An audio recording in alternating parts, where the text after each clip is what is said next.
That's perfect because it takes a step away. Okay, now it's working. Well, good. Why don't you take over then, since it'll be going to your editors or however you're going to do it, and then welcome people and so on, and I'll just sit here and be good for a couple minutes. Okay, great. Should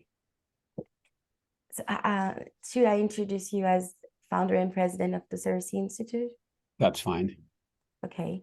That's fine. And introduce me as Grandpa. great. That's the most important thing about me. Yeah, son of God.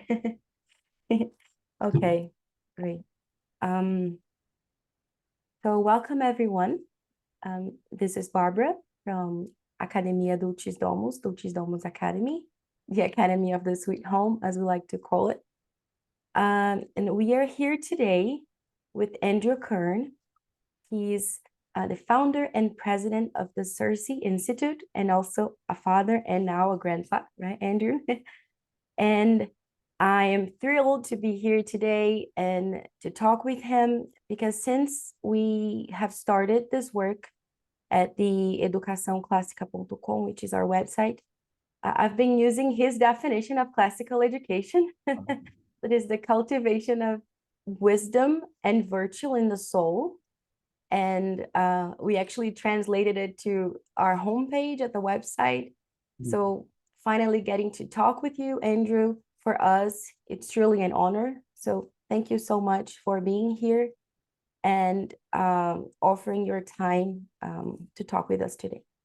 Well, the honor is mine, and I thank you. The definition, I wish I could take the credit, but really that's just the whole Christian classical tradition. It's a good summary. Well, thanks. Thank you. And I'm pleased to be here, very pleased. All right, so here we're recording this discussion, and for those of you who are watching us, you know that we are at the conference, and the title of our conference in Portuguese is Educar para Beleza, and it means teaching for beauty. Last year we had another conference, the first conference, and the name of it was Teaching for Freedom, because Christ has set us free, right? And now this year, we're dedicating the second international conference to the study of beauty, because beauty is something very objective. God is beauty. And we invited Andrew to talk with us today about what it means to be logocentric, because logos is the word, right? From the beginning of Gospel of St. John, we know that Christ is the word. Mari, she probably would love to say that in Greek for us now. But well, so I wish everyone a fruitful reflection, and I hope this time of discussion and meditation brings us more close to him, the true beauty. Amen. Well, thank you, Barbara, so much for letting me address your community there. And it's exciting to hear that this conference is about beauty and last year's was about freedom, because I think one of the things that's not properly understood in the modern world is how intimately bound together beauty and freedom are. And what logos enables us to do is to think more clearly about things like that and to see the connection between freedom and beauty. So I want to do the best, to the best of my ability, which isn't very great. I want to try to give you some practical thoughts, but at the same time, I want to avoid making too big a gap in people's minds between the practical and the, let's call it the theoretical or the spiritual or whatever, because at the heart and soul of the term that I'm focused on, which is logocentrism, is, as you said, the Gospel of John. And in the Gospel of John, from the very beginning, well, NRK, right? In the beginning of the Gospel of John, we hear that Christ is the Logos, but we also encounter pretty early, I think it's verse 12, that the Word became flesh. And so the incarnate Logos is what what removes the modernist or even postmodernist, I'm not sure when, maybe it's Enlightenment, I don't know, but it does away with that modern, let's say, distinction between theoretical and practical.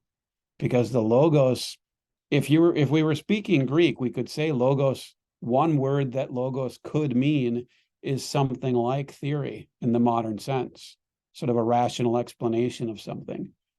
But at the same time, incarnation is when a theory is put into practice. A theory is put into, it's embodied, it's made immediate, it's made present in the flesh and blood realm we live in.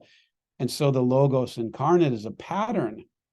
Obviously, it's Christ himself, but it's also a pattern that all truth, any particular truth, let me even put it this way, any particular logos is small l logos, right?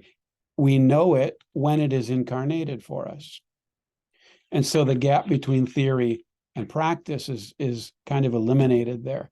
So I hope that in the course of this discussion, even if people find me drifting off into what sounds like theory, they can still hear that there's a practical application to it. And that practical application always comes down to, if you want somebody to understand something, if you want to reveal a logos to a person, then incarnate it, right? Just as God set that ultimate pattern for us. So in every particular, if the logos, let's say the logos is 7 + 2 = 9. That's a logos. 7 + 2 = 9. Well, you don't show that to the child by just telling them. Every parent knows this. You show them 7 candies or 7 teddy bears or 7 sticks or whatever it happens to be. And then you add 2 more actual concrete physical things. And you incarnate the truth that 7 + 2 = 9. And I don't know, maybe I just ran way down the road on that point, but that's kind of the underlying everything I believe about teaching is that fact, that to reveal a logos, you incarnate it. So with that, I'm just going to pause and say, have I already created chaos and confusion in people's minds, or are there any questions that either of you want to have? Because I said, Barbara, in the email describing the value of having a discussion like this, I believe firmly in the principle that it is the mark of an ineffective teacher to answer a question before it has been asked. So I'd like very much to know what your questions are, rather than just, way across the sea somewhere, some guy who doesn't even speak with a proper accent starts to talk to you all about the, these ideas, that without knowing your situation and your questions. So are there any questions that are forefront in your minds about this concept of logocentrism, especially as it's related to beauty?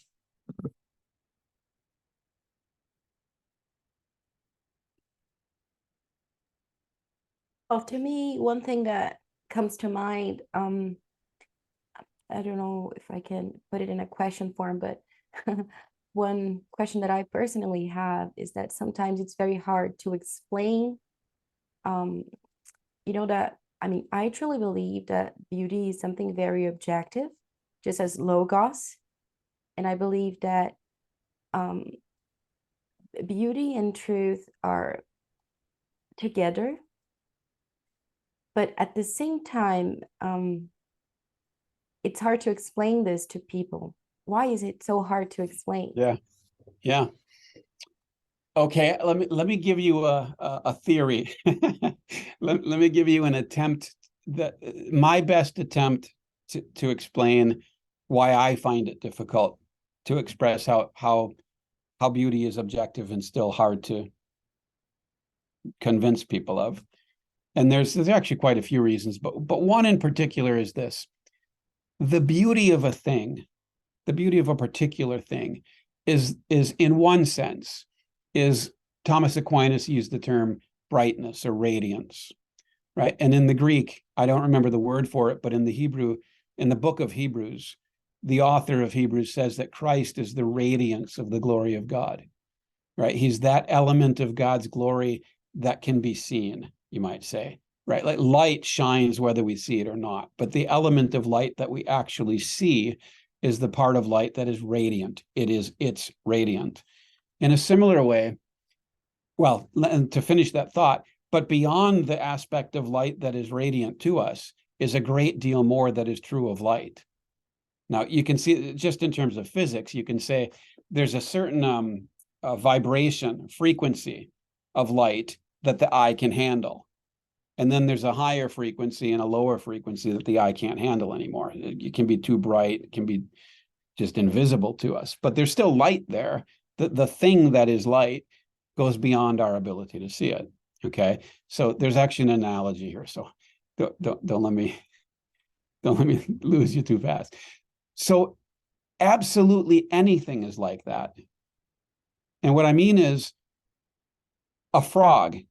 Okay, if you go down to a pond and you catch a frog, you will never, ever perfectly know that frog. It isn't possible, right? The more you get to know it, the more mysterious its essence, its identity becomes to you. It's logos. So it's almost as though there's a permanent regression or recession of something that you get to know. The better you get to know something, you mentioned I'm a grandfather. I have 9 grandchildren. And so my wife and I have been married this year, next week, for 40 years. And I can tell you that I know her a lot better than I did 40 years ago.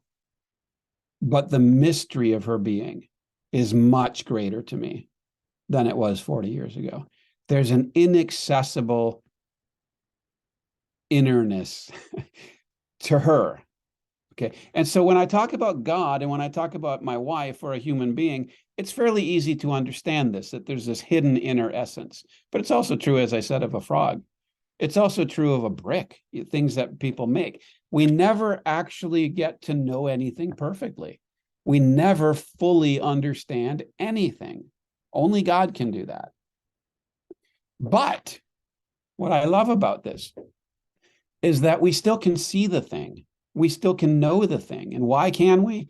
Because its identity, its wholeness, its integrity, let's say, its inner being, whatever word you want to use, however it's easiest to understand, which it's not ever going to be easy to understand. So there you go. But it emanates outward. Its existence comes outward, and it comes out in parts. Okay, so the human body has parts, right? There's the whole body, but then there's the hands, right? And there's the feet. And the thing is, if those hands work together, and if the feet work together, and they're the right proportion and the right shape and the right size, and the eyes, right? All the parts of the face. If everything is rightly proportioned, then that body is visibly harmonious. Okay. And if it's visibly harmonious, it's beautiful. But if there's disease or if there's disproportion, I know this gets sensitive at this point, but if there's disease or disproportion, then to that degree, the nature of the being, the nature of the person is off. So if I look at if I see a lion, you see a nice, strong, healthy lion in its prime, you hope that it's in a cage or behind bars or you are on a safari. You don't want there to be no barrier between you. But if you see that lion fully manifesting the nature of lionness, right? It's radiant, but it's radiating its nature. It's radiating lionness. It's radiating, you could say, the truth of lionness. Okay. Now, the truth of lionness, I hope this doesn't sound too weird, but the truth of the lion, what I mean is the nature of a lion in a strong, healthy lion is being revealed to you as you see it, as it's being a lion. Okay. That's what I mean by the nature of lionness. I just don't know I don't know another way to say it, but it's being revealed to you. The truth of the lion is being revealed to you. And because this lion is consistent with the nature of lion, and it's strong, and it has the magnificent mane if it's a male lion, so okay, that makes it beautiful. And so all the parts of the thing working together, right, are proceeding from the truth of the lion. And as they proceed from it, they reveal the lion. Now, you'll never actually know the inner essence and nature of the lion, but you will enjoy its beauty, especially if it's not dangerous. But you'll enjoy its beauty because of the harmony of the parts, right? And so that's the truth and the beauty of a thing. Now, if you continue to reflect on it, okay, the beauty of a thing really can't be understood either, can it? It can be enjoyed. And then we can come up with names for what we're enjoying. But basically what we do is we see the beauty and we're drawn to it. You know, wouldn't it be nice if lions were perfectly safe, and when we saw the beauty of it, we could just, or if we just knew, like if we were Saint Gerasemus and we could just walk up to the lion and it would, or I was going to say Saint Ignatius, but that wouldn't be a good example. So one of the saints who got along well with the animals, right, and could walk up to the lion and it just submits itself, right? That would be so nice. Holiness will make us, put us in harmony with everything, and then the beauty of the world will become part of it. But as things are now, we're afraid of the lion. It's a fallen world, but nonetheless, it's so beautiful, and it would be so nice if we could enjoy it the way Lucy enjoys Aslan, maybe in Narnia, riding the lion and you know, getting into its mane. I think that's a really good illustration there by Lewis, how when all is healed, we'll be able to enjoy the beauty of things so completely, but we won't really ever understand the beauty of a thing. However, if we keep looking at the lion, we'll start to notice over time that sometimes it's stronger than other times. Sometimes it's healthier than other times.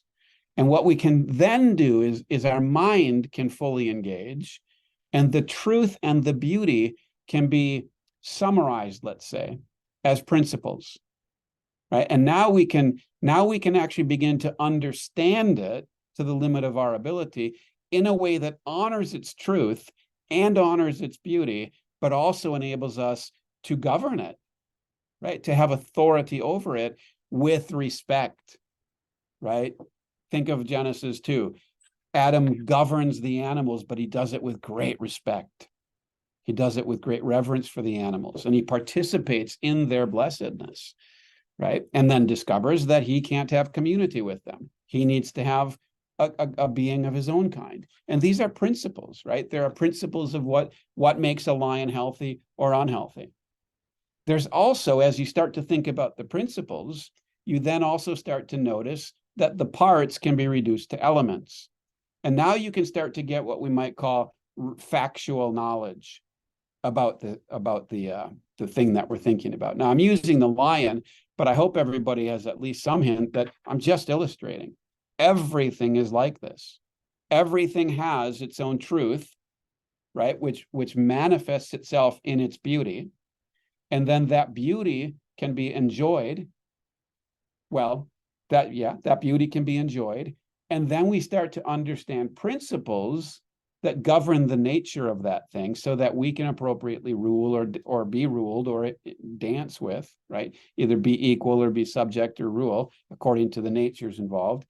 And then there are elements of whatever it is we're studying that we can understand, but not so that we can just go around showing off that we know the elements, right? But so that we can actually then grow from element to principle, from principle to beauty, and from beauty to truth.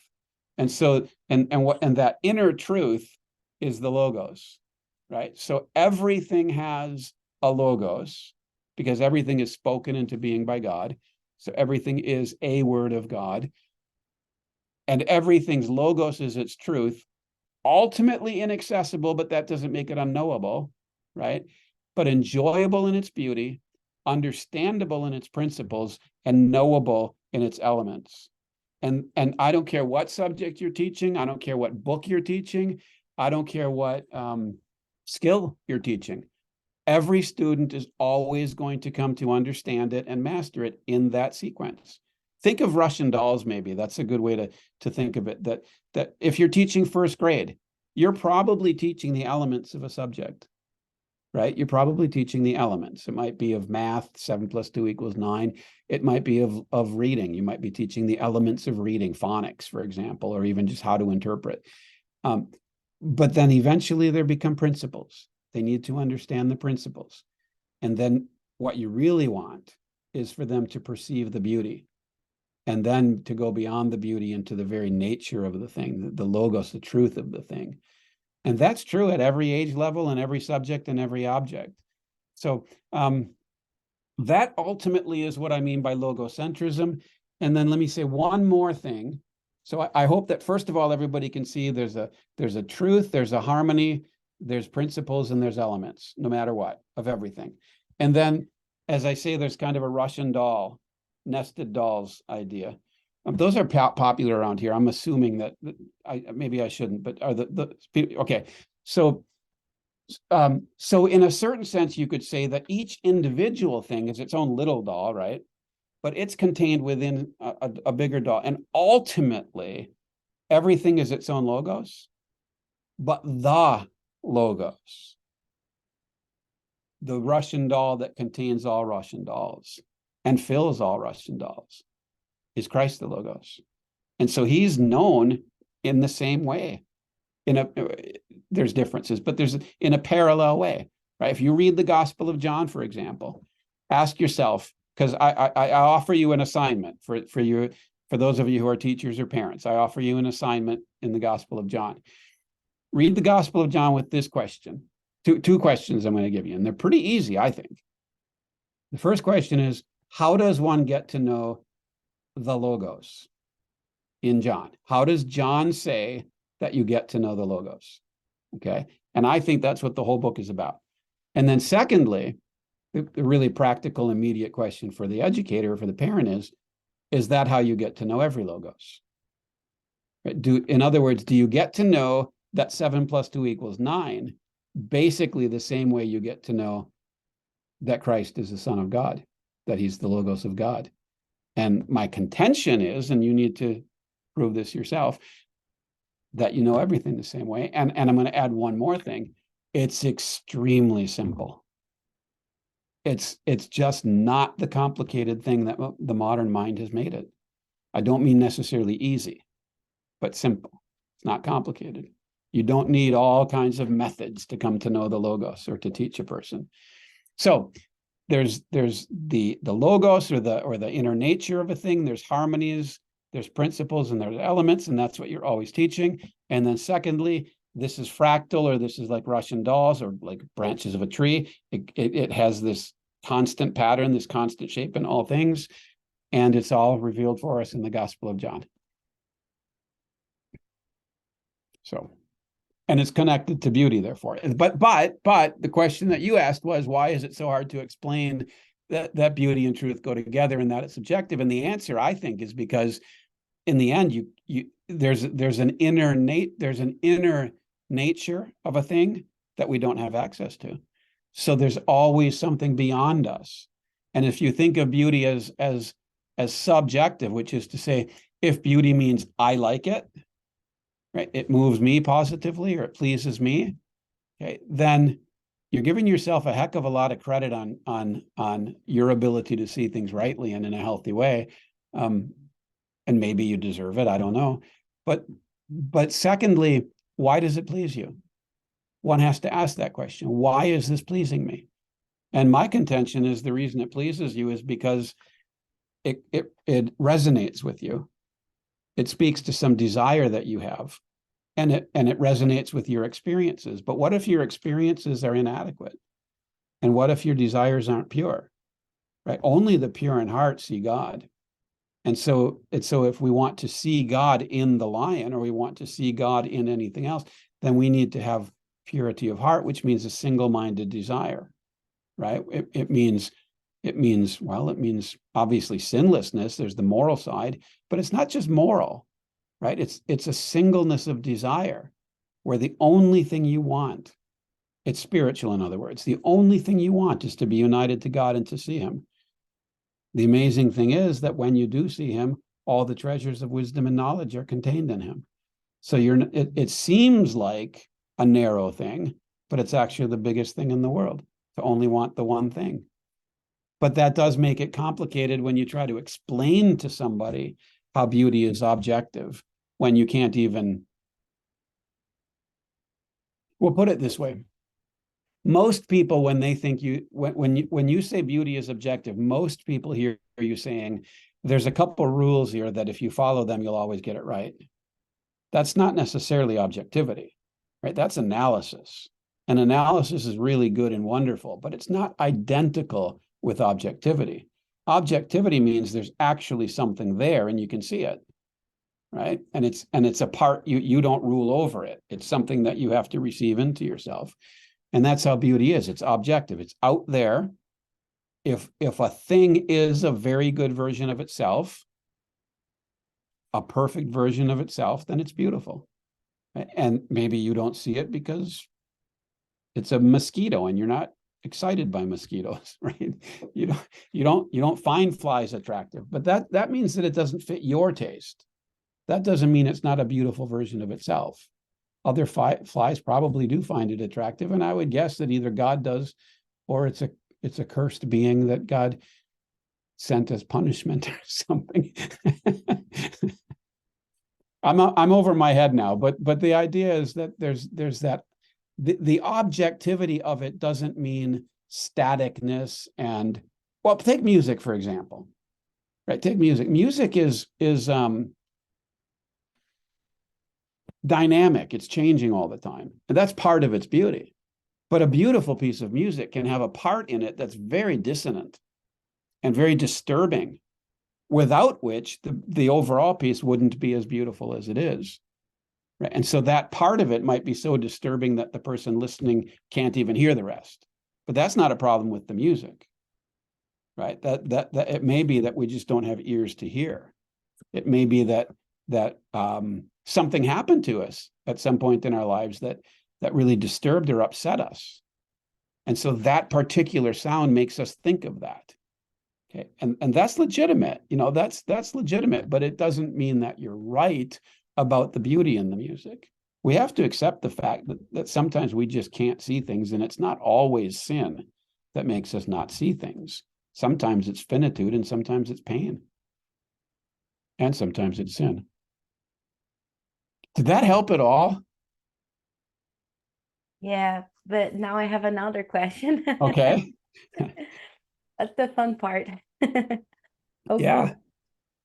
I was thinking that now maybe we should include goodness in the plate as well, because something, let's say a monster or a demon that actually exists, like it's like the way it presents itself. Let's imagine that you can actually see a demon. It would be very ugly. Yes.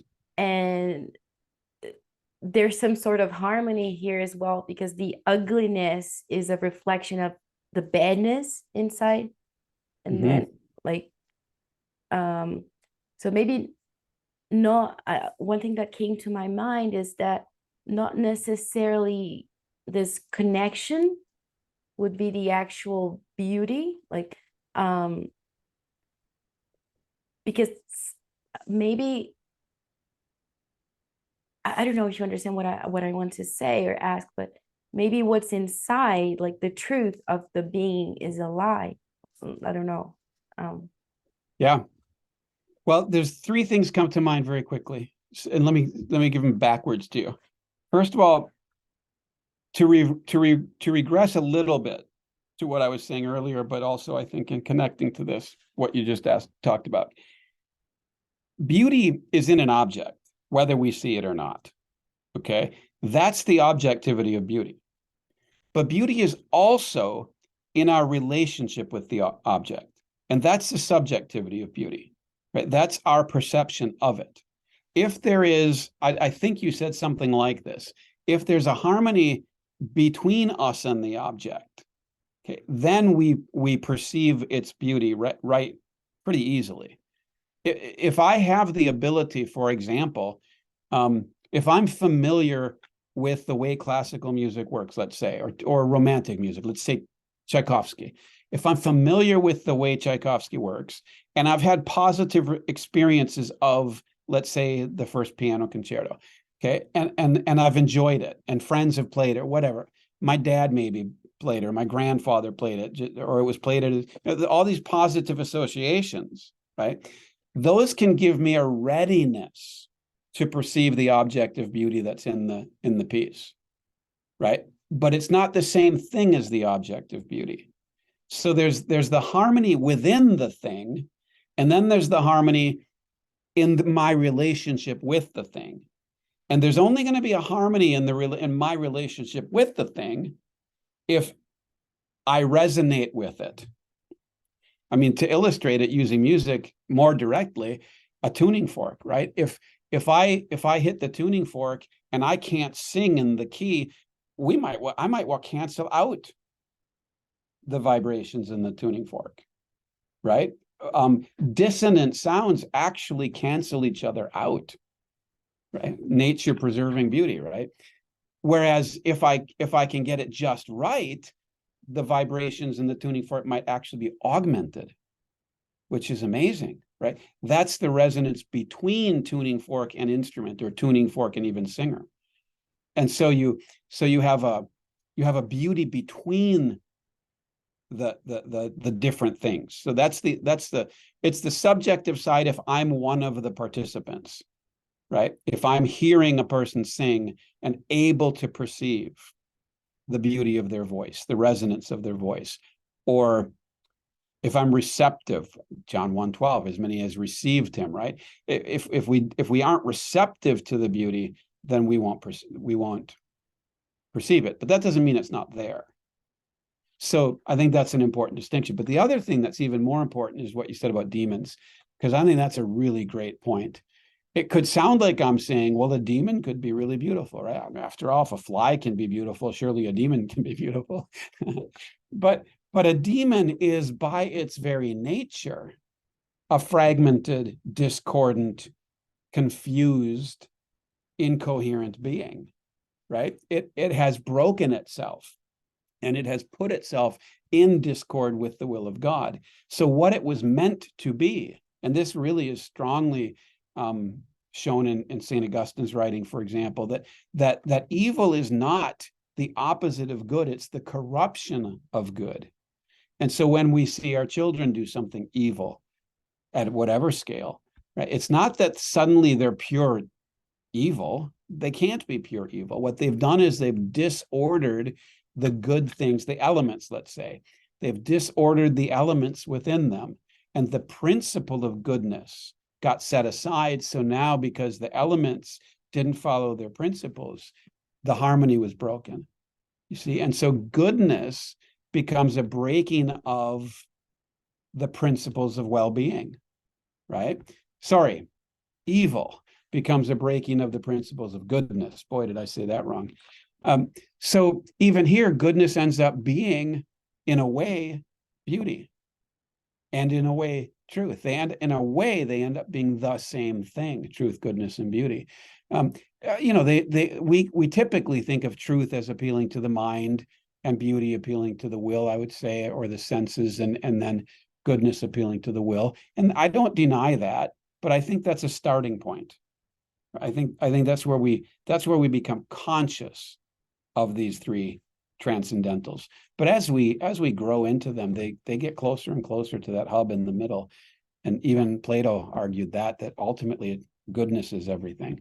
And I think there's one God in three persons, and I think that's well manifested in the three transcendentals, just as it is in a chord of music, right? Where it's three different chords, but they're not occupying different space, which is a really cool thing to me.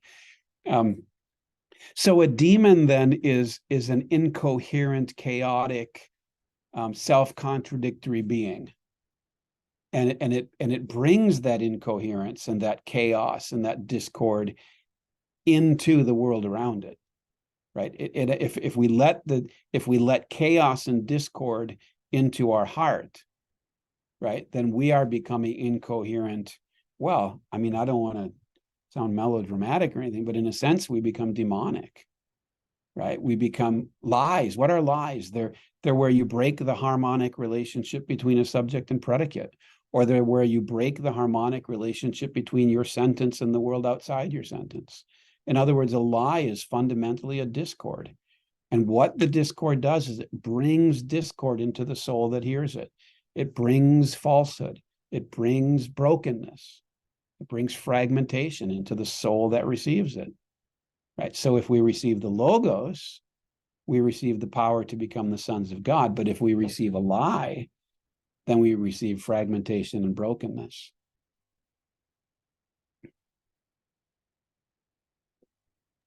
May I ask something? Please, I'm in favor. The part that kind of gets me is like, where exactly do you know that you got the beauty of something right and not Right. wrong? What a great question. Wow, what a good question. And that's what I think leads people to think beauty is not objective. It's Yes. how do you measure it? If it's objective, you can measure it, right? Well, no, not necessarily. In classical thought, and I would say in Christian classical thought, there's a really key principle. In Latin, it's called the analogia entis, the analogy of being. Okay. But here's what's interesting. The analogia isn't actually a Latin word, it's a Greek word. And it means literally in Latin, they translated it in the Middle Ages, analogia becomes proportio. And in English, proportion. What is that in Portuguese? Proporção. Okay, so close, and I won't embarrass myself and make you all feel awkward in hearing such a discordant way of saying it, but I can hear the same root is in there, right? That there's a sense of there's something being placed in relation to something else, right? And so proportion becomes, I think, the governing principle of created reality, maybe even of uncreated reality, because God is one and three. Right? Even in God, there's a sense of analogy and of proportion. I want to say that very cautiously, though, so don't. But I think in created reality, the governing principle of all is proportion. And what proportion enables us to do is to determine degrees to which we perceive something, degrees to which we understand something. And I would never, ever argue that I have got it right when it comes to a beauty. Right. I don't have it. I don't have the capacity to perfectly perceive beauty. I just don't have that pure a mind. But if I am mature, aesthetically or spiritually, if I am mature, then I can judge.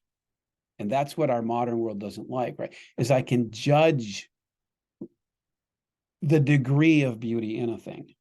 Okay, so no perfect book has ever been written except the Bible, and Homer comes in close second, but no perfect book has ever been written. No perfect painting has ever been accomplished.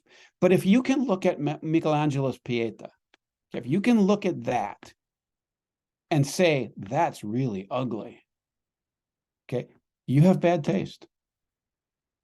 Either that or your taste is so pure that you can see defects in it that I just can't see, right? Because if I look at that, I'm looking at, as far as I'm concerned, it's perfect.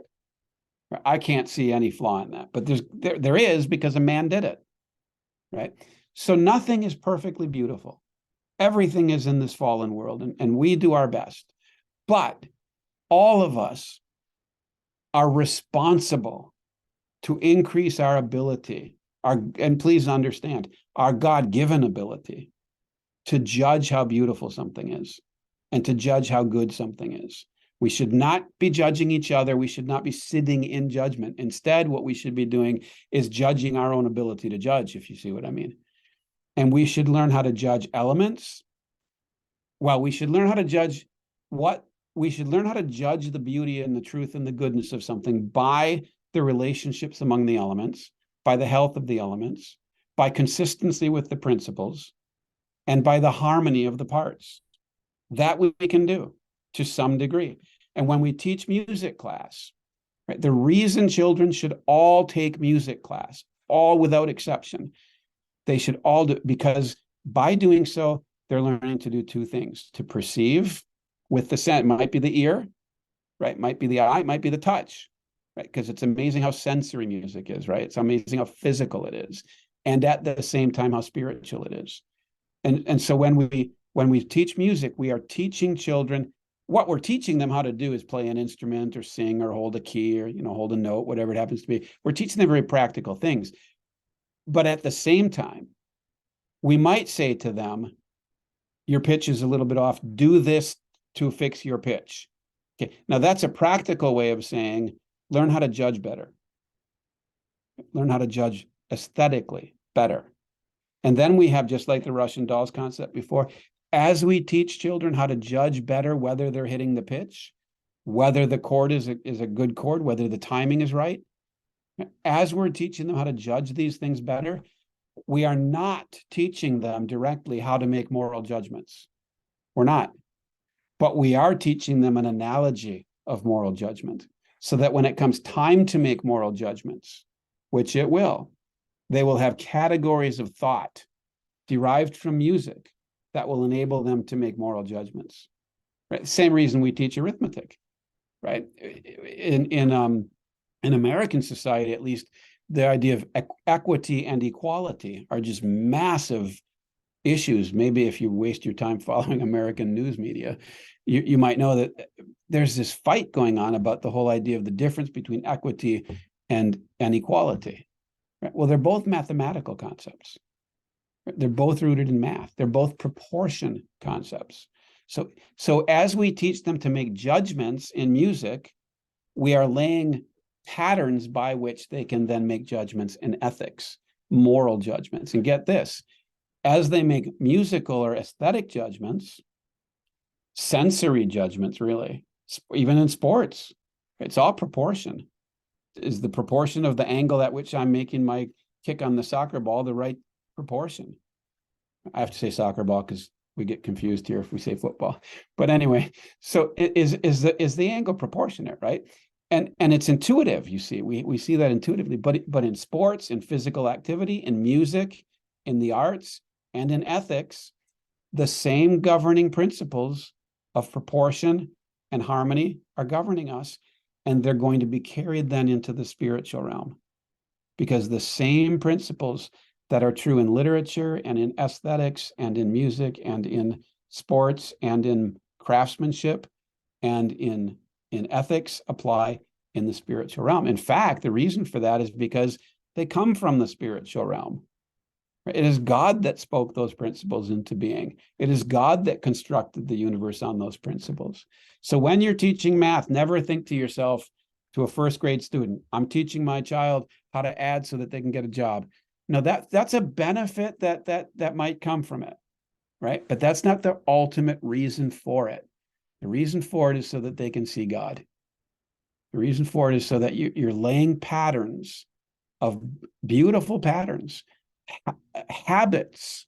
I call them analogical habits, to go back to that term earlier, but habits of perceiving reality and making sound judgments that they will then be able to carry into their lives and take responsibility then, right?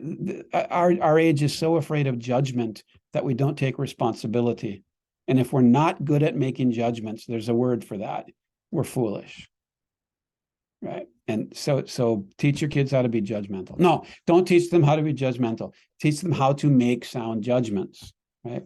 And you do that with beauty, truth, and goodness in the arts, in craftsmanship, in sports, and in morality, and ultimately in the spiritual life. Did that help? Yeah, sure did. I'm relieved. I have a tendency to wander off the reservation, as we say here. Another thing that I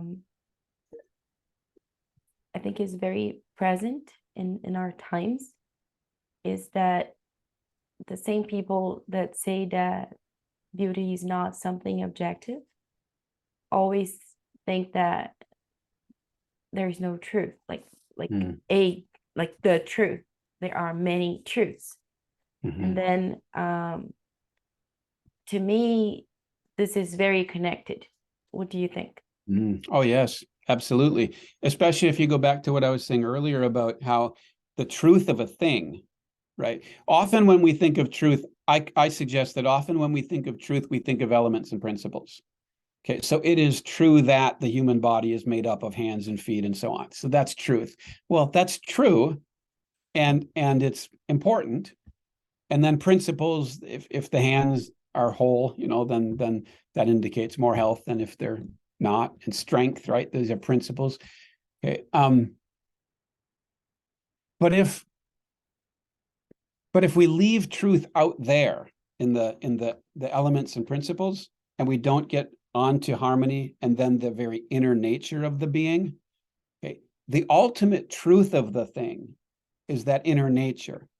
And one of the most colossal changes that has ever taken place in Western thought happened around the time, I'm going to say between the 14th and 16th century. But there was a philosopher in the Middle Ages named William of Ockham. He was brilliant. He was brilliant, unfortunately, because he made one mistake. And let me say, I think he was very well-meaning, but he made one mistake, and that is by reducing everything to a very logical framework. He came to the conclusion, and it's a very difficult thing to understand, but it was colossal. Came to the conclusion, well, let me say, rather than what he did, the effects of it. Up until the 14th century, almost all Western thought was, as this topic of this discussion, is logocentric. They believed in a logos. They understood it in a more or less Greek sense of first principles. And they understood that everything had its own inner nature, whether they called it a logos or not. Everything had its own inner nature that ultimately was inaccessible, right? It could be known, but it could be known by what Thomas Aquinas called participation. Right? And participative knowledge is a very different thing from observational knowledge. Right? I can know something from the outside by observing it, but I can know something from the inside only by participating in it. Right? So when you get married and you've been married for 40 years, my wife and I, we have a participative knowledge of each other, because we have participated in each other's beings. But that includes an observational knowledge of each other, right? I know principles of her being and her well-being, and I know a lot of the elements of her being, and I know when they're not in harmony, because often I'm the one who caused that. Okay, but I know her inner life by participation, but not in a way that I could then describe to you, right? Now, that's the logos. That's the inner life of a thing. Okay, now here's where I'm going. In Occam, and oh my goodness, does this build, like Immanuel Kant, a philosopher student actually walked into our office to sit today, and he said these words: "Can you give me a job? I'll work for $10 an hour." And I think minimum wage here is something like 15 or so, I don't know. But so he's a master's of philosophy. He says, and as we're talking, unfortunately, I couldn't give him a job, but as we're talking, at one point, he said, can you tell me what, can you challenge my understanding of Kant? And I said, yeah, he doesn't understand the quadrivium. But what I should have said is, Immanuel Kant didn't understand. He didn't have a logos, didn't have a conception of the logos. And that led to him breaking down the outside world and the inside world. There's no movement between, to use the Greek, there's no dialogos, right? There's no dialogue that takes place between my mind and the world outside my mind for Immanuel Kant. Well, that comes from the mistake by Occam. And sorry for going on and on about this to you guys who want practical stuff, but what I'm getting at is Occam made a change. In that era, a change took place from logos, the Greek word logos, to the Latin word nomen, Greek word onoma. In other words, we name things to keep track of them, but we don't know their logos. We can't know their logos. All we can do is name them. Now, I don't think he ever said we can't know their logos, because I don't know if he dealt with that issue. I think by his day, it was already kind of set aside in philosophical circles. What I'm contending is that's catastrophic. If we can know the logos by participation, the knowledge of the world we live in, authority over the world we live in, are both possible. Loving authority over the world we live in is possible. Happily, most people couldn't have cared less what Occam was talking about. Unfortunately, gradually, that shift from logos to nomen, realism to nominalism for the philosophers, that shift gradually permeated Western thought until it gave us the Enlightenment, until it gave us romantic reaction, until it gave us Kantianism, until it gave us transcendental. All of these philosophies are rooted in this one mistake, which is dropping the notion of a logos. Okay, now what does that have to do with truth and beauty and no truth, many truth? Okay, if you don't have a logos, then you don't accept that there's a truth of a thing, even though you can't understand it, right? Fully. You can't ultimately enter into, I like to think of it as the Holy of Holies, the inner temple of that being, right? I have no access to the Holy of Holies in my wife, right? That's for her and God. She meets with God in that inner closet, and she comes out then, and she's more harmonious because of it, right? And I get to live in the radiance of her beauty because of that time she spent with God in that inner chamber, but I can't go there, right? Sorry. That's the truth of my wife, the ultimate truth, okay? But if you don't believe in that, then you're stuck with rational explanations and rational arguments and externalization of all your thought. And that's what happened to Western thought as you go from nominalism to the Enlightenment to modern education. And for those of you who are saying, why are you killing me with this philosophy? Because you're teaching it to your children by not knowing it. That's why, right? The reason you're teaching this fragmented, discordant, confusing to you structure of a curriculum and structure of thought to your children is because you're not aware of the fact that there's this simplicity that got lost, and it permeates. I shouldn't say that because I don't know Brazil well enough, but up here, man, you go to a Christian college and teach in a Christian school, you're not going to be teaching in a Christian way.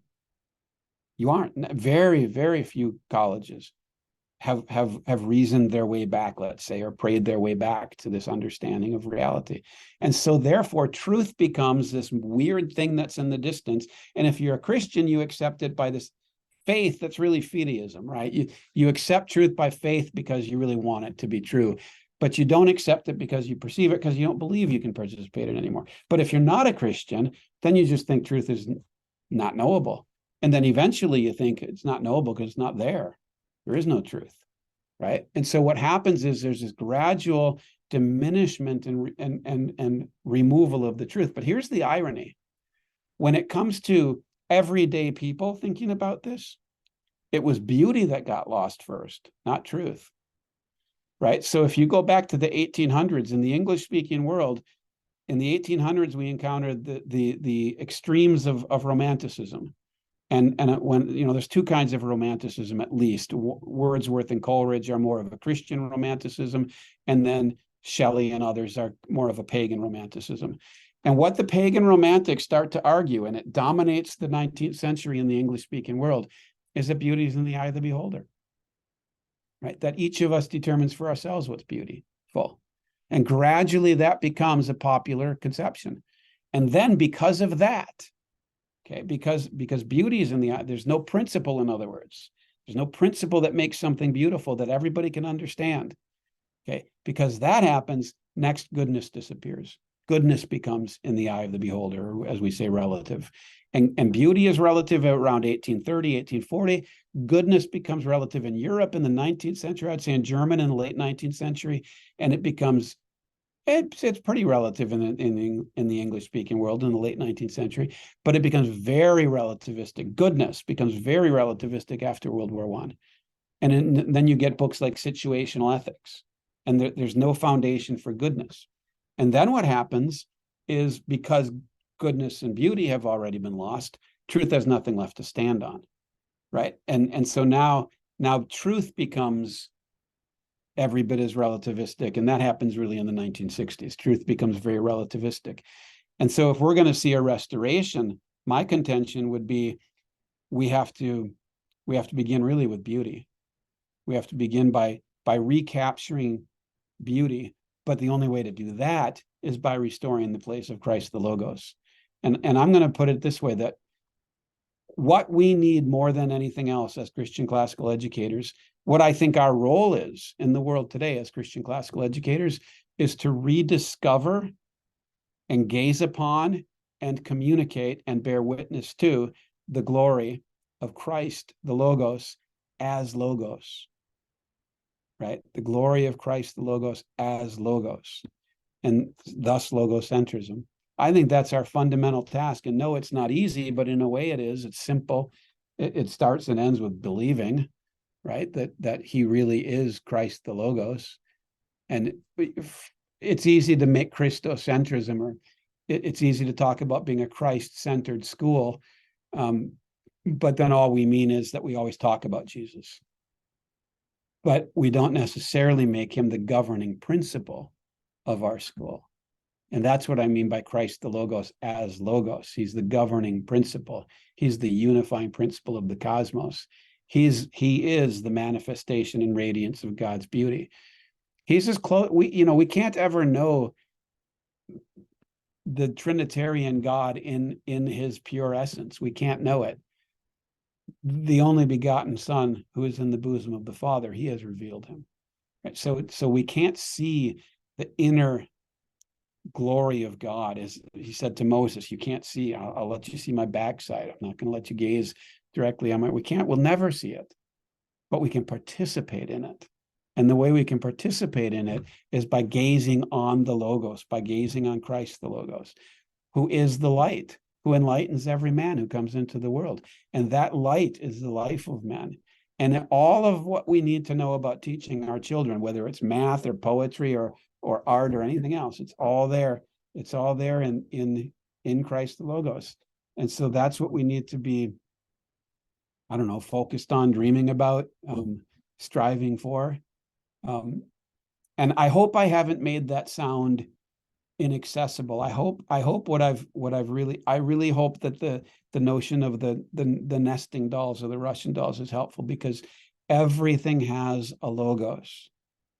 Everything has a Logos, and it reveals itself in the harmony of its parts and its beauty. And then you think about it and derive principles. And then you start to notice the elements, right? And it's really in that sequence that things exist and reveal themselves. And therefore, that's the way we tend to learn them. But I know it sounds kind of technical, but I really don't mean it to be technical. I mean it to be universal and simple, and it's kind of the Gordian knot, it cuts the Gordian knot of education, Christ the Logos. Now, Eduardo, you have been very respectful and quiet. A couple of times it looked like you were getting mad at. No, I'm just kidding. But did you have any questions, or have I created terrible confusions or chaos? No. What I was thinking about is that, for example, the icons that we were talking before the meeting, like icons, they are not technically perfect, right? So if you look at Da Vinci, like he paints much better than the ones who painted those icons. Yeah. But at the same time, when you look at them, you see much more true on them than when you look at Da Vinci paintings, for example. Yeah. Yeah, I love that. And it's not the perfection of the artistry, although Rublev kind of on a different planet than the rest of the iconographers. But yeah, with Da Vinci, you have a mastery of technique, and you have a lot more than that. You have an ability to perceive something and to communicate it, right? It's that kind of the magic, right, that Da Vinci has. But so far as I can tell, I don't believe he's trying to make what we would consider an icon. And the icon becomes a window, and it becomes it becomes an icon, right? It becomes a representation, yes, but a means of participation, really. We know when we're looking at an icon of Christ and his Blessed Mother, we know perfectly well that we're not looking at a perfect representation. There's no photorealism, right? There's no attempt to, and we're also not trying to be emotionally overpowered by it. Especially the Eastern style icons, they tend to be, I remember, I'll never forget this. One time, a friend of mine walked into the church I attend for the very first time, and it was a big, I forget the term you use for it, forgive me, but it was a big church with large icons, huge icons.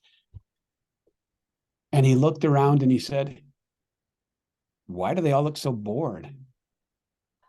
And what he wanted, of course, was hyper emotional, ecstatic religious experiences, and the serenity to him came across as boredom, right?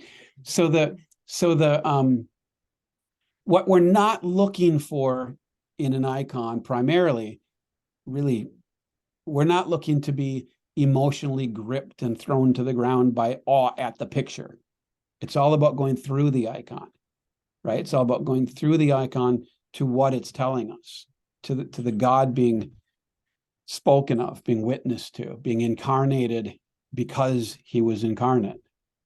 And it's a different thing from artwork. And I like the distinction that you drew there. Now, is what I'm saying about that distinction similar to what you were thinking, or did I take it in a different direction? Because I'd love to know what you're thinking about the comparison. No, yes, it is. But at the same time, because we were talking about proportion, harmony, etc., and the icons do not have it. Like they are not like very well made. Like you can see imperfection. Like the face sometimes, like I don't know. So for our modern taste, it's not beautiful. Like you told about your friend. So, but at the same time, it's beautiful because it has a logos inside. But sometimes you need to have your eyes trained for it. Yeah. I don't know. And that's another example of a Russian doll, or of an analogy, right? You have to have your eyes trained to see an icon. Okay, if you want kids to believe that when they become, let's say, teenagers, when they start questioning icons, and you say to them, well, you have to have your eyes trained to see that, but they've never had that experience before, that would just be so weird to them. So what you should do is you should, when they're 7, teach them that they have to have their eyes trained to see Da Vinci. They have to have their eyes trained to see Michelangelo. They have to have their eyes trained, and the way you do that, of course, is by teaching them to draw, right, or to paint. And then as they practically experience the fact that even for normal everyday things, you need to have your eyes trained. Well, then of course I'm going to need my eyes trained to see an icon. But the modern child is taught in America, is taught from infancy onward that you are perfectly able to see whatever you need to see already right now. The way you hear things now, you're the master. Never let anything correct you. You are it. You are the measure of all things, even though you're only 2 years old, right? And so what happens then is they don't get in a habit of having their eyes trained and their ears trained to perceive. And again, start with sports. Everybody knows they need to learn how to hear better in sports. Everybody knows they need to learn how to see better in sports. Start with sports. Start with music. Start with arts.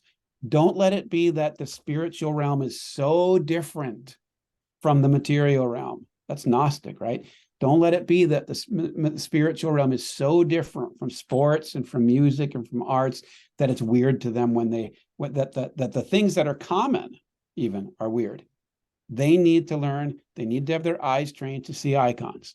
And the way you start training their eye to see an icon is by training the eye to see the seed that they put in the ground and watch grow. It's all the same pattern? It's all the same form. So I really appreciate that point. Do you want to add anything more on that, or correct me even? Because I'm in over my head on this stuff, I can assure you. Yeah, no, yeah. I think it's really interesting. Another point that I think, for example, Van Gogh. I think that sometimes Van Gogh, like, if you see in a way it's ugly, but sometimes you see truth in it. Like sometimes you see, for example, sadness. It shows you how sadness is. Like when you're in a bad mood and you look at a Van Gogh painting and say, I'm like, I see the word like that. Mm. Like, okay, it's not showing me the logos, but a smaller logos like of the human psychology. Mm-hmm. Mm-hmm. Like something like I'm like that too. Sometimes I'm like this. Unfortunately, sometimes I'm like that. Mm-hmm. I don't know. Like there's also like smaller logos and Right. some. Mm-hmm. It might be that Van Gogh had a gift for communicating the logos of sadness, right? And so you can enter into sadness, even analogically, right? You can enter into his sadness when you look at his pictures without becoming sad, and yet it speaks to you of sadness. And then you can see the sunflowers, and you can see the ecstatic joy, and he's giving you a you could say maybe it's he's expressing the logos of friendship, or he's expressing the logos of joy, right? It could be that. I don't want to presume to say, one thing you don't want to do with great works of art is say this is the logos of that work of art, because if you can say it, you've undercut it, right? It's not. But if you can point toward it, if you can bear witness to it, and that work of art is bearing witness itself to something. What you want always to be doing as a teacher, John 15:26, right? Our Lord says that when he comes, the Spirit of truth, when the Spirit of truth comes, whom I will send from the Father, he will bear witness of me, right? And so the Spirit, and then the next line, and you also will bear witness, right? That is so stunning to me, that we have a role. And again, by analogy, practice bearing witness of Christ, the Logos, in the full sense of Logos, by bearing witness to the Logos of a work of art. But you don't bear witness to something by saying what it means. You bear witness to something by pointing to it, and then by giving eyes to see and giving ears to hear, by showing them how to look, right? By pointing to it. Oh, the way our beloved mother is always pointing at her son, right? That's we want to just be like our mother, pointing, bearing witness to the glory of Christ, the Logos, as Logos. That's what I think our age needs now is maybe 20, 30, 40 years ago, the great need was to see God as a person. I think we've overdone that, to be honest. And we've lost sight of the fullness of God's deity. And we need to bear witness to Christ, the Logos, yes, as a person, but also as Logos, right? It's a great calling. And all we have to do is, like his mother, just point.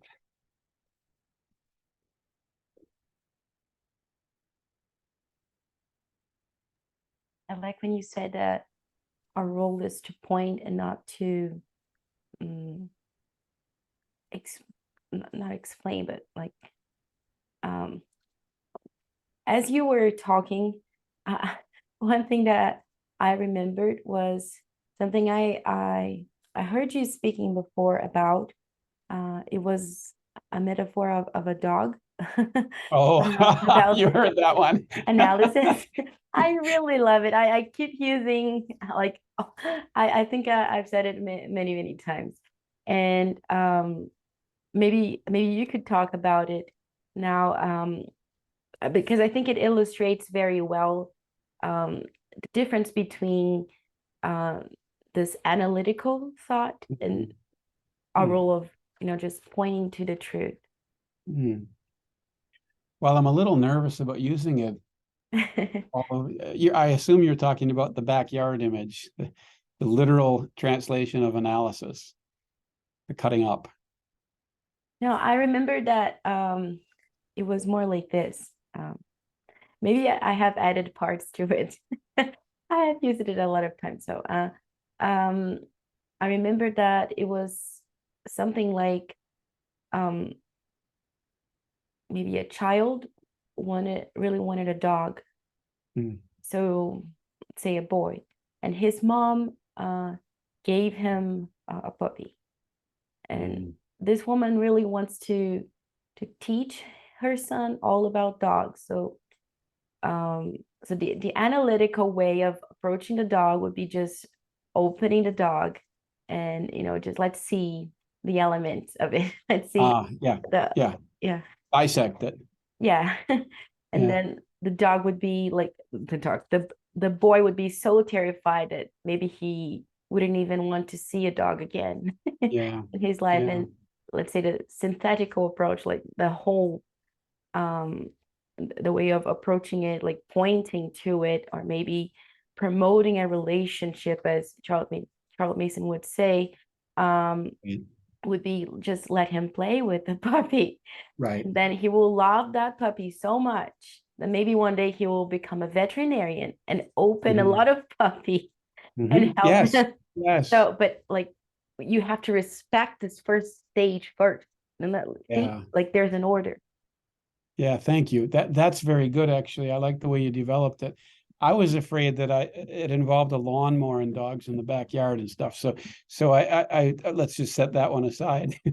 But yeah, the idea. And now the I'm idea curious with the other one. well, it's just gross.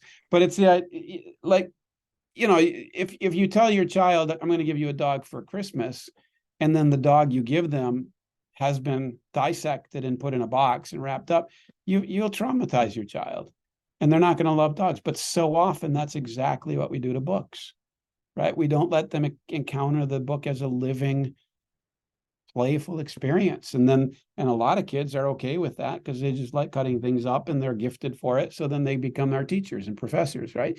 But yeah, that pretty soon there's no living dogs left because they took them all out for dissection. So yeah, I like the way very much that you developed that. So yeah, thank you for that. But let them play. Let them play with it. Let them play with the real thing, living. And ideas are living things that children actually love. As adults, we start to become so practical and we worry about so many things that, you know, we become increasingly like Martha in the one negative moment that we're aware of. And don't forget, she did become a saint. So keep that in mind.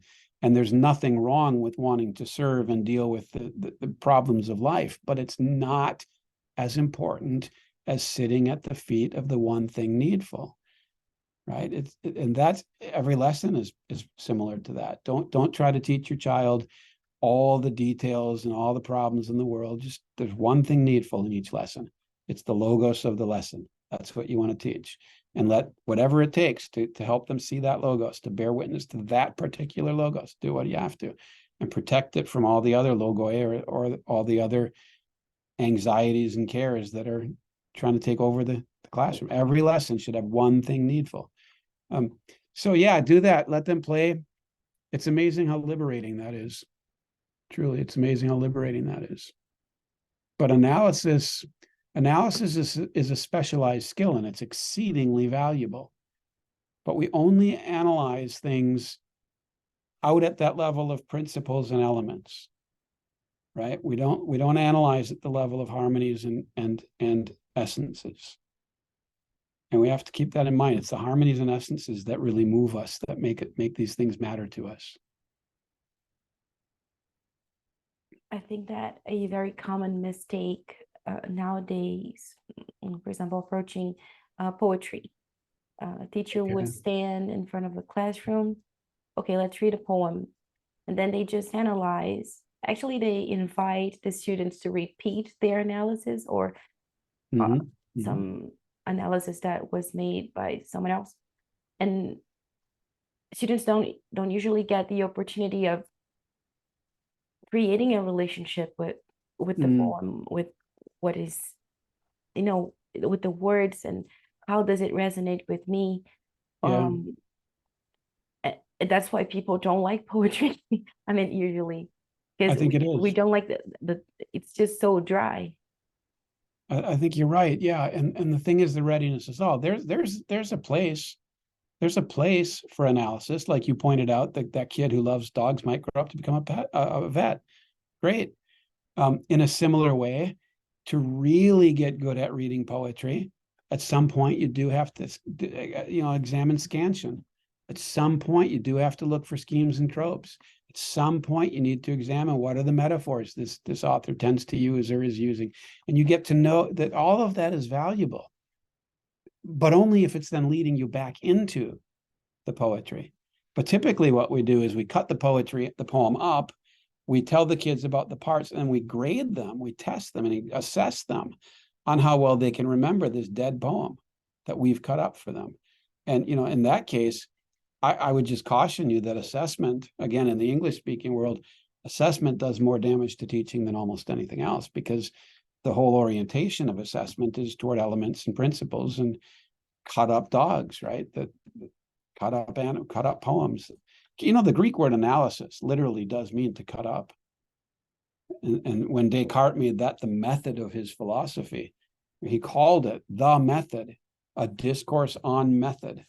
And it's in French, I think it had the article even, but the method that he's using is the method of analysis. And he's saying, if you cut things up into ever smaller parts, that's how you get to know what they really are, as though you can know that the thing, the logos of the thing, by its elements. That's how we teach kids so often. You can't know a thing if it's dead, right? Even you think of the frog that so typically is taken from the garden or the pond and then dissected in the classroom. You don't get to know frogs that way. The only thing you get to know that way is a dead frog. You get to know nothing about how it behaves, except indirectly. You can speculate about how it might behave if it was alive, but you can't get to know how it behaves. You don't get to know why those parts are arranged the way they are when you dissect them. All you're doing is observing elements as a interesting to some and ridiculous to other students exercise. Again, have they played with frogs? Have they been down at the pond? Have they had a frog escape in the classroom and chased it around? I mean, that's one of the best lessons you could ever have, is a snake gets loose or something. You know? Well, the frog gets loose, so the next day you get the snake and let it loose, right? And see, how long is it going to take that snake to catch the frog? That's a lesson they won't forget, right? Because they'll scream, right? We don't want them screaming, though. We want them to sit there in the classroom, utterly silent, looking at dead animals, right? It's not a good way to teach. Not out of, again, there's a place, please hear me, there's a place for it, but it's not as big as we've made it. And don't dissect, don't analyze things that they've never seen living, whether it's a poem or a novel or a frog, or especially a dog. Yes, definitely. Okay, I just don't want to take so much of your time, but I'm really enjoying this conversation that we're having. Thank you. Maybe before we finish, I just wanted to ask if you want to say something to us in Brazil. Many families here begun homeschooling recently. I mean, probably some people were doing this like earlier, but it's becoming more and more popular. And now it's different from the United States in a way that here most things are very federal, let's say, like we don't have a law that allow us to homeschool at the time, and we do not have a law that prohibits us from homeschooling. We're kind of in a limbo. Yeah, it's good. Better. It's better than a prohibition, but it's not very safe, let's say, because then a judge might think what he wants. No, oh, is it good for your kids to or not? So so we have many heroes. I like that one. One friend of mine once said that it's heroic to homeschool nowadays in Brazil. I think most places, but especially in this situation and in which you feel very unsafe, let's say. And we want to teach our kids for beauty. And we know that in many schools, as you said, many Christian schools, even Protestant or Catholic schools, they're not, I think most of them are not even Christ-centered, not even logo-centered. So we want to make our homes this place that promotes the contemplation and the pursuit of truth, goodness, and beauty. But not only homeschools, many schools are beginning, let's say, many families are getting together to open up schools. And it's just a lot of work to be done. Here at the Academy, we provide online courses through Zoom, so we can support families, both homeschooling families and non-homeschooling families. And we like to teach live, just like this discussion, because there are many courses out there, but just recorded and there's no real interaction. That's what we do at Dulcis Domus Academy. So before we finish, I just wanted to see if you have something, just like a message that you give to us. I don't know, like you've been doing this in the United States for a lot more time than we here in Brazil, especially talking about homeschooling and classical schools. We have a few classical schools in Brazil, but you have a lot more. And it's interesting that when we are beginning this journey, there are this, just the pros and cons. The cons, I mean, we don't have a lot of books and curricula to find, but at the same time, we have to study more and dig deep, because sometimes I think people tend to be a bit more lazy when it's everything just, well, let's just buy it and just do it. Like, so that's it. We're in the middle of this little confused situation, but fighting the good fight, I hope. Yeah.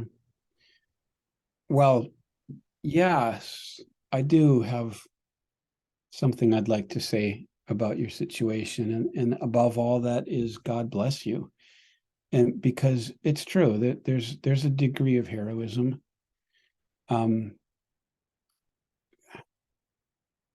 I think, how can I put this? What matters most, let's go back to Mary and Martha again. You're going to have a lot of reasons to be anxious. And you're going to have a lot of reasons to be, as the King James puts it, careful. Right? You're going to have a lot of cares, there's two things that are going to be difficult to deal with. One is promises of wonderful things that will distract you. And the other is fear of terrible things that will frighten you. Those don't ever go away. And you have an opportunity now in the early stages of developing the homeschooling renewal in Brazil. You have an opportunity now to, how do I want to say this? Purify your motives, to leave behind any sort of fantasies about how perfect you're going to be at it, and also to leave behind the fantasies about how terrifying it is. It's just hard in real life, but the hardship of it shouldn't be the interaction with the child, right? That should be a means of salvation to you. That should be the means of the purification of your heart. They are masters. Children are masters at exposing us to ourselves in ways we don't want to discover ourselves. And when they do that, don't send them off to school.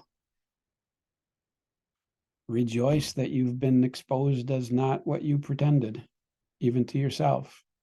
Repent. Cry out to God for his endless mercy. Say, Lord, have mercy on me, the sinner, about 1,000 times a day. And let Christ work in your weakness.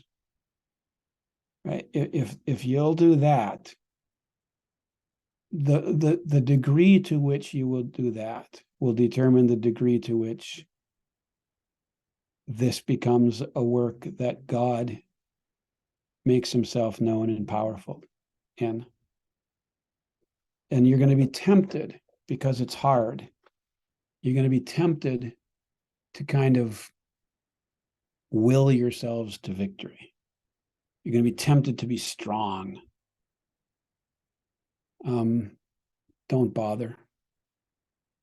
Be strong in the Lord and in the power of his might. Pray when the fear and the challenge and the concupiscence, right? When the desires, when they tempt you or challenge you beyond anything you imagined, don't give up. Just pray more fervently. And let the Lord conquer the giants. Let the Lord do the great things that the Lord does, and don't try to take AI when you're not supposed to. Right? To go to Joshua's story, it wasn't the Israelites who threw down the walls of Jericho. It won't be you that saves your children. It'll be the Lord. It'll be hand of the Lord. So don't interfere with that. And in that context, strive always to humble yourself in the sight of the Lord, to enter into that inner chamber within yourself and seek his mercy. And at the same time, outwardly, strive always to point to Christ the Logos, ultimately, of course, as Christ the Logos, capital T, capital L, capital C, but also as the form of truth, right? As every lesson having one thing needful, as every lesson being a Logos that you incarnate, as always striving for the simplicity that he offers us. Well, I wanted to say this more concisely. I apologize, but you are in a wonderful moment. And later on, people are going to come in and it'll be easier for them because of the battles that you're fighting. Don't be mad when that happens, right? Don't even remind them. They can't possibly know how hard it is for you. So don't even tell them when that happens. If they come in at the 11th hour and you've been working since noon, or in the morning, just rejoice. Just be glad they're with you. But learn everything you can. And let God save you. And let God prepare a crown that's going to be on your head for all eternity. And never forget that that's why you're doing this. And cry out for the salvation of your children and for the salvation of your grandchildren and for God to do things that you don't understand and can't possibly know, because he's so much better than we can anticipate. So I don't know. Again, I'm sorry I didn't get that more concise. Maybe I'll give you one other final tip. If you're teaching your children Aesop's fables, never tell them the moral.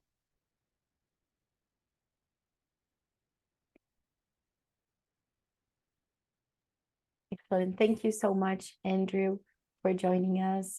Thank you, Eduardo. Thank you, Mari, for being here. It was a delight. And now, for those of you who are watching us, we invited Andrew to join us live so he can answer a few of your questions. So if you have questions, just send them to me on the chat. Thank you. And let me just quickly say that if nobody has any questions, I will conclude from that I had nothing valuable to say and my feelings will be deeply hurt. Excellent. Okay, Mari, Eduardo, is there something else that you wanted to say before we finish? Everything I can say is that I'm truly grateful. It was wonderful. Oh, thank wonderful. you. I took so many notes. I'm gonna meditate it. Oh, I'm so honored by that. Thank you. I would just like to thank you for your our dialogue. It was really fruitful for us. We are really happy.